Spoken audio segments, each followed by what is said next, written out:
Okay, Coach, opening statement on this past week for the Ladyjacks. Yeah, I mean, a good week, anytime you can go get a couple wins, and especially one on the road, then that's a positive week in conference play. And just, I'm pleased with overall how we played. We got some offense from a lot of different places, and that's really important for this squad. That's one thing we can do. We have the ability to score in a lot of different net zones. We just, the things leading up to that, we got to make sure we're doing a little more consistently.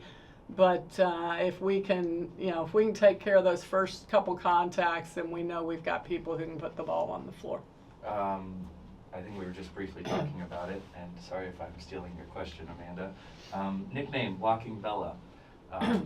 I think her play, specifically from that HCU game, was extremely dominant. Just talk about the performance that you saw from her over the past 2 games. Yeah, Bella had a great week. For the week, she had 2 errors. That's probably the most impressive thing. Bella had 2 hitting errors only and hit over 500. And that's just a phenomenal week with, over 3 kills a set as a middle. So just some really crazy things that you're wanting players to do, but to do that at the middle position. And then to add the blocking to go with it, certainly that's a big part of her position, but that's icing on the cake as well. So just a good solid performance. I think she probably even she would tell you she left a couple blocks out there. So it could have been even better, but a really good week, and a week that the team desperately needed. One piece that we saw come in was Kennedy Jones got the start in the last 2 games. Just talk about what you've seen from one of the many freshmen that we have on this team. Yeah, probably the question I've had to ask them or answer the most over the past few days is, why are we just now seeing this kid? And Ken had a really good first week. I'm going to call it a first week for her. Her first opportunity to get the start and get out there and get some full-time play in. And she did a really good job. I mean, she got some kills for us in that position, which is something we were needing. She handled the back row responsibilities as well. And honestly, some of that back row piece she did at a higher level than I was expecting. So I was really excited about that. And there are some very specific things we need her to improve on, but we can. She's a kid that she learns by doing.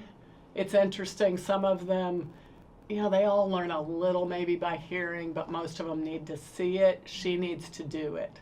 So she's getting the opportunity to do it, and the people have been asking me again why we haven't seen her sooner. And honestly, the answer to that is that we have so many freshmen. And we have had to have freshmen in certain positions. And we couldn't have all the freshmen out there at the same time. Someone had to be out there to help guide them, to help teach them. And now some of the other freshmen are kind of settling in, understanding their responsibility, playing less like freshmen. So it was the perfect time to throw her into the mix. And she's just now ready to be thrown into the mix. We talk about how you guys have a balanced offense, I would say. Like you said earlier, you get kills from essentially every position.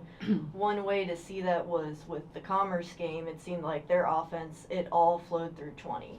But for you guys, I remember looking up at the board at one point, and we had 3 girls with 5 kills. A couple others had 4. What does that do when you have an offense that's so spread out that you make the other team have to defend literally everybody? Well, I think, you just answered your own question, is you make them have to defend everybody. And if they decide they want to slow someone down, I'm not going to say shut someone down, but slow someone down on a given night, that's fine. We have a response for that. And that will end up forcing them to loosen up on that particular player, which in turn it gets them open again. So it's just a chess game. You think it's the game of volleyball, it's really the game of chess.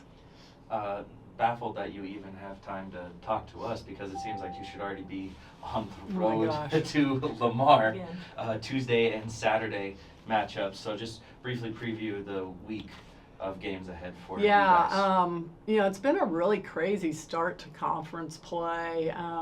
They certainly didn't give us any favors coming back into the Southland.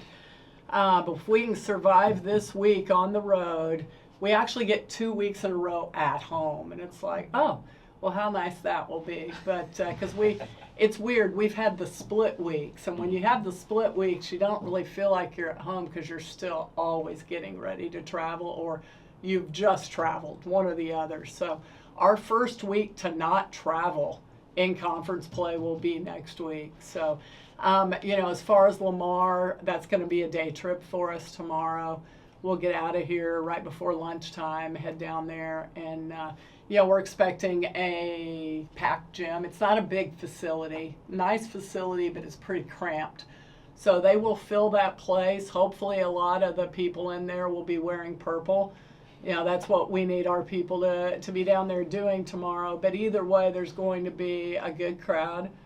They're going to play hard. It's going to be a great environment, and we're going to need to bring our A game. That's going to be really important.